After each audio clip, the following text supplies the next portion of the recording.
Welcome to American Dreams, Keys to Success, with your host, Alan Olson. Welcome back. I have with me here Isaac Jacobson. Isaac has managed and started several businesses, including Accelerated Ventures, LLC, eTags Incorporated, and Secure American Gold Exchange. Welcome to today's show, Isaac. Oh, thank you, Alan. So, Isaac, all these businesses going at once. Can you tell me about how you got into these ventures and where you're at, why you're where you're at today? Yeah, well, one thing I learned early on is I'm a good salesperson. So my mom taught me how to sell stuff, even if it was in a little red wagon pulling around town, selling whatever I could sell, right, to make extra money, because we grew up very poor.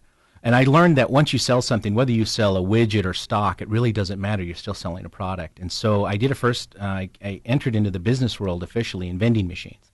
And I just basically put vending machines in hotel rooms, made some good money there, and then realized that with some exposure to some other technology companies through some friends of mine, that I could sell stock in those companies to venture capitalists and other investors. So I was basically brought in to help them package and sell a product, mainly for investment. And from there, I just found out that if you could sell well, you'll never go hungry, and so I just started doing my own businesses and created a company called Accelerate Ventures after I sold my first .com to make other investments in other companies. Well, let's back up before we get to your first .com. What year did you start that .com? We started in 1998, and we sold it in 2000, right in the middle of the hurricane. And more background, what exactly was this? It was called the Dial.com, and we provided private label radio services, internet radio for major web properties.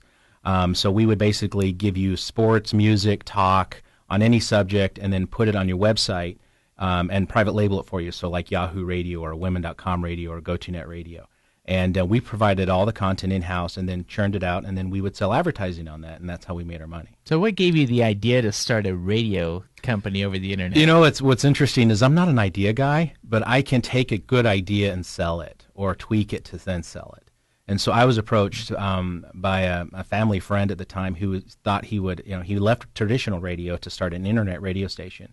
And he said, I need to raise money for this. And so can you help me, or can you help me sell ads? And so I basically came in and kind of restructured the message and everything to help him sell, and eventually we became funded by Draper Fisher Jervison funded us. We moved to Seattle. Great company, by the way. I loved him. His family invested personally in the company and were behind us 100%. They put more money into us, we were told several times, than most other .coms. And so we did very well. We had over 200 websites, and we ironically competed against Mark Cuban. So Broadcast.com and The Dial were the big competitors, and of course when he sold for his billions, the focus was now to The Dial on what will they go for.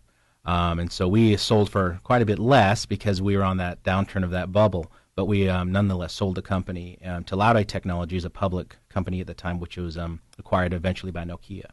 Well, so then from the Dial.com, you took the cash and dumped it into Accelerate Ventures? Yes. And a lot of it was venture capitalists saw what we did, and they said, Isaac, can you do that exact same process again? Start another company.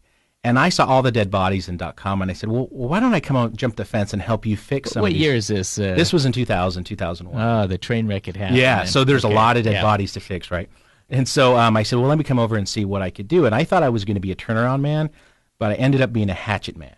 So I ended up going into these companies, chopping them up, and then selling the assets that needed to be sold to recoup any investment that could be done. Over time, I just found it was a hard job to do, because you're chopping the company up at the same time you're trying to recruit new talent, and it's hard. It's a hard environment to work in. And so I started befriending the high net worth individuals that started these companies, and they said, hey, look, you've come over the fence this far. How about jumping over the fence again and come and help us, the seed investors, in building these businesses? And so I started doing that, moved out to the Midwest, and started more of doing what I really wanted to do, which was more of a turnaround, turning companies around. And typically when I would get involved with a company, I would take a small percentage of the equity, sometimes a consulting fee, sometimes I would buy my way in and fix it. But I would take an interim role, like interim VP Biz Dev, sometimes CEO, a lot of sales gigs, and then try to turn them around and sell them for an exit. And the last company exited. There's a bunch of companies in between the Dow and this one, but the last one was called Diginex Technologies. And I got out of that business and acquired my first company 6 years ago, fully. So when people are approaching you, what is the number one thing you look for, whether or not you want to work with that individual? Oh, wow. First and foremost, the ability to sell. I mean, I'm a sales guy through and through. Even the tech staff. If I'm introduced to a business via a CTO or somebody, can that person sell me on their business? Can they sell their product? And throughout the company, is that message the same with everyone? Can the receptionist, if she describes a company, tell me exactly what an investor needs to hear and should hear, and exactly what the company does and how they do it and why they make money? A lot of it is it really comes down to how do you make money. Isaac, we got to take a quick break. I'm here today with Isaac Jacobson. He's a serial entrepreneur. We'll be right back after these messages. Nothing's more important than spending time with your family. At Greenstone Rogo Polson Company, we're trusted advisors to the highly successful. Our goal is to help you find the right strategy to protect your wealth for yourself and those you love. Kids, why do I feel like I've just had an audit? As trusted advisors to the highly successful, we'll make sure that you don't lose your shirt. Roco helping you along the way. Welcome to American Dreams, Keys to Success, with your host, Alan Olson. Welcome back. I'm here today visiting with Isaac Jacobson. Isaac is a serial entrepreneur, and we're talking about, before the break, of how you get involved with companies. And just picking up where we left off, it had to do about their ability to sell ideas to you. Right, yeah. If someone can sell an idea to me, whether it's the CTO or even the receptionist, then I know I can sell it. It can be distilled to something very simple. I can sell the equity in that company. But what I have to keep track of is overzealous selling, right? And so one of the things that, a really quick story about my grandfather. My grandfather is actually a polygamist in Utah, so that one places me, and it also shows kind of like background. So people are a little shocked by that. And so, like, for instance, my real name isn't Jacobson. He changed our names. It should be Baum. But he changed our names to hide from the FBI. Wow. So yeah, but very entrepreneurial. A little bit of trivia there. I know, it's really weird. So he was a federal judge. He ran for governor. He ran for Congress. He did all these things. But what was interesting is one day I came to visit him about selling, because everyone in my family knew, and he had tons of grandkids, if you can imagine. And I was really good at selling stuff. I could sell Ginzu knives, whatever came down the pike, I was selling it. And so I was bragging. I think one day, it was actually the Ginzu knife sale, the door-to-door knife selling thing. Yeah. I was bragging to some other cousin how I was going to make all this money at a family reunion. He got out of his easy chair and he came up to me and he said, "Isaac, I'm going to give you a rule. Please listen." Now, this rule is very meaningful to me because I've been trying to defeat this rule for years and I can't defeat it. So it's a truth for me. He said, "Isaac, figure out what you're going to make, cut it in half, then cut it in half again, and that's what you take home. Figure out how long it's going to take you, double it, then double it again, and that's how long it takes." I have spent my entire life, my entire professional career, to try to disqualify that, to try to beat that rule, and I can't. So that's why when I target companies, I make sure they're billion-dollar companies, right? Because I cut it in half, then I cut it in half again, and it's a $250 million company. Okay, now it's great. They say, oh, it's going to be a year, 2 years. Okay, double that, then double that again. It turns into an 8-year business. And so that rule has become very, very key to me in terms of selling, knowing what I really am going to make. And if I can convey that to the entrepreneur, the person trying to sell me on that concept, and they can agree to that, that's the rule. That's, Facebook and all these other great big explosion companies, those are the exceptions. But the rule is for us boring serial entrepreneurs is that half and half and double. So that it almost sounds like the model. I once experienced that when I was over in China at the market. Yeah. And I said, I don't know how much to add. They're offering these high prices, and they said, cut the price in half and then take 40% off. Right. And I said, really? Yeah. And so I did that, and they started saying yes. But wow.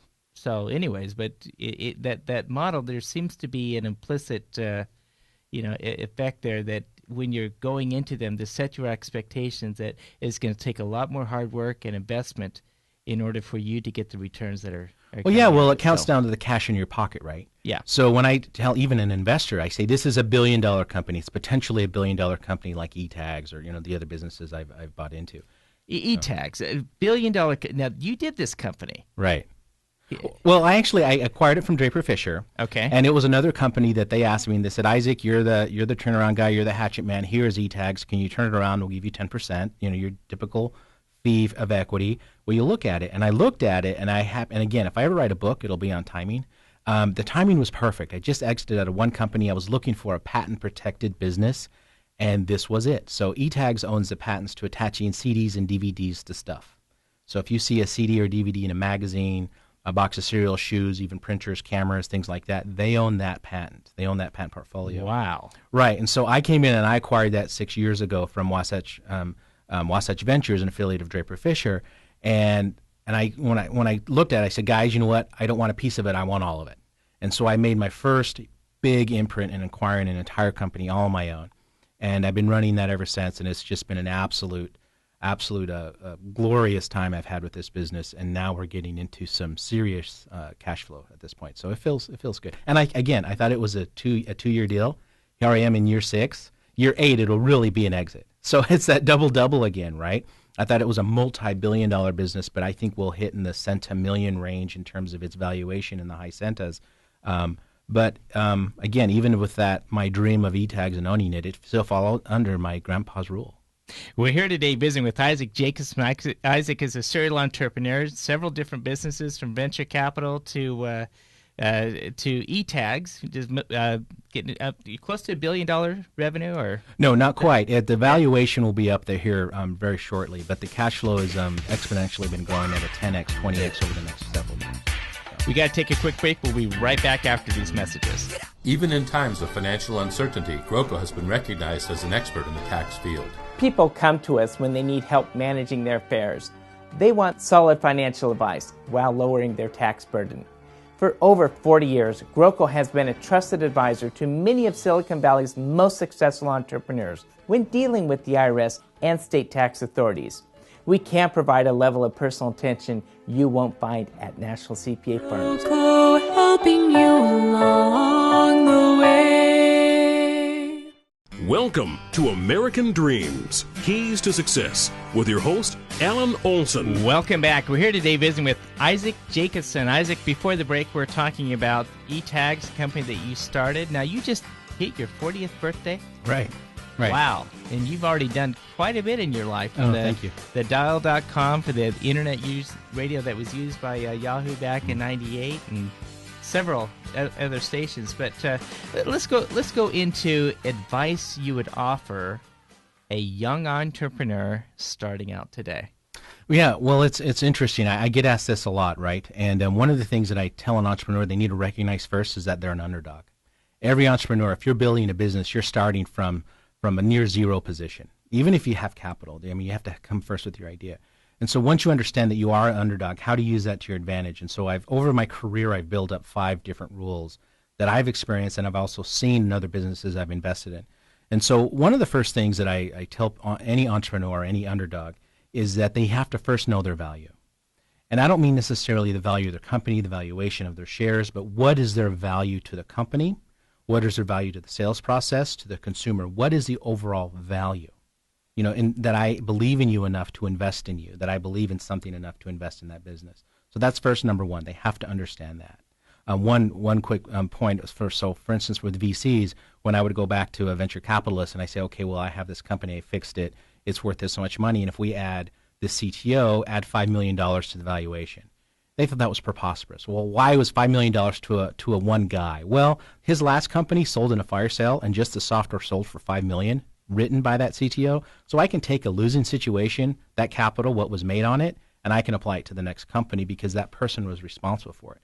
So in that case, we actually determined a value to an individual, $5 million, by adding a certain person to a company. So I can build that valuation up.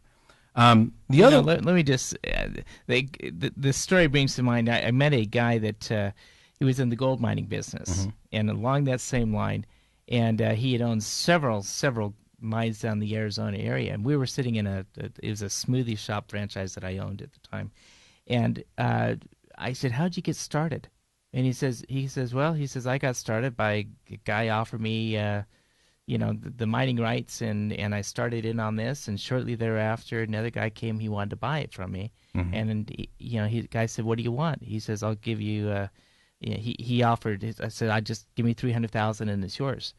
The guy says, "The lesson I'll give you is this: never tell a person the price." He says, "I would have given you $3 million." So, but let's go on. That's good advice. Know your value. Right, know your value. Then the other one I got was actually from my old business partner at the Dial, first.com, and that was Todd Herman. He worked for him, went on to be MSNBC VP, and then he went on to be the RNC's chief new media strategist. So this guy's really gone places. And I find it a privilege to call him my brother-in-law. One of the things he told me is this, that Isaac, what I've learned is it's never too early to sell and never stop selling. In other words, if you're a CEO of a company or a business owner, always look for that exit. You always want to look at it. You know, people say, well, you want to build your business and your cash flow and build everything up. That happens. That's the norm, what you should be doing. But it's never too early to also sell in terms of like software or vaporware. I mean, I can't tell you how many times I've just sold vapor, right? You go to the customer, you can sell it, and then they finally tell you, this is what I want. Okay, then you go back, guys, this is what we got to build, right? And that's how you sell. You pre-sell things. And so it's never too early to sell and never stop selling. Even as a CEO, if you quit selling your company or your products at any point, the jungle builds around you and entropy builds around you, and the void makes up its own decisions on your behalf if you're not there actively pushing it. Great advice. Yeah, sell, and constantly. Yeah. Okay. Right. And then finally, is the other one is my grandpa saying, you know, the figure out how much you're going to make, cut it in half again. That's what you put in your pocket. How long it's going to take, double it, then double it again. We already talked about that. But then the one of the big ones that I want to get into is distribution. What I've learned with eTags is that he who controls distribution controls everything. So I now look at businesses in terms of what isn't the piece of technology that's interesting, but how you distribute it. Who's controlling that distribution chain? Who is controlling the bottleneck? And that's where you make all the money. Quick story. I was working for the Hearst family for a while, and they're heavily invested in the food business. And I was helping them with something entirely different. But Kathy Hearst told me a very interesting story. She said, Isaac, do you know who feeds all the prisoners? I said, well, I don't know. She goes, well, we actually provide a lot of the food for the prison system. Our companies do that. But you know who actually does the bidding for that? The trucking companies. Really? And they said, well, they have all the security clearance. They have all the security to get that truck past the gate. So they go ahead and go to the prison system, the prison commission, and they say, well, we need, you know, this batch of food, and it's expensive to feed all those prisoners. We need a bid. Well, the trucking companies have all the security clearance, so then they go ahead, they subcontract that bid out to all the food providers, and you have to go through them. So they control everything. They control the price of the whole thing, and then they give the food companies their pittance of pay, and they keep the lion's share of it. So through that one lesson, I learned that I had to control distribution. With eTags, if you don't pay me my license to put a CD with something, I stop you from putting the CD on it. That, in turn, will, in some cases, reduce that margin of profit by 24% for some products. And so they have to put it on there. And so I learned that if I had intellectual property, I could have a chokehold, or I could have a point of distribution control. Also, I could control what music, movie, software goes on my discs. I get to say what goes on there. I'm not at the mercy of some other network. I own the network. So I control that distribution. You know, it's interesting. Protecting your competitive advantage is so crucial in this world of changing technology. And it sounds like the companies that really do well are the ones that have good processes and have protected their intellectual property. In fact, I was looking at the Wall Street Journal yesterday. I think the number 2 valuation on the stock market is IBM. Right. Who that's one of the key characteristics of them is that of the patent protection. Well, right. They own the patent farm, right? There's $20 billion in aggregate value of just patents. So, you know, what's interesting about that is I have people ask me, Isaac, you know, I have a patent. I'm going to make all this money, or, you know, what should I do with this patent? And I tell people, look, a patent doesn't give you a right to a business. It gives you the right to litigate. So in other words, if you're unwilling to defend your IP, especially with all the cloning that's going on in China and all around the world, all the copying that's being done, it's really that protection of the idea and then enforcement of the idea that I believe is going to be the next gigantic financial market in actually trading those ideas in forms of patents, which is why I bought into eTags. You have to keep innovating, though, in the business, right? Right. Fresh approach to keep it going. Absolutely. You have to do it. And it's not like I just have one patent, I sit on it. We're constantly filing for new patents, right? We're constantly buying other patents, and we're relicensing for different divisions.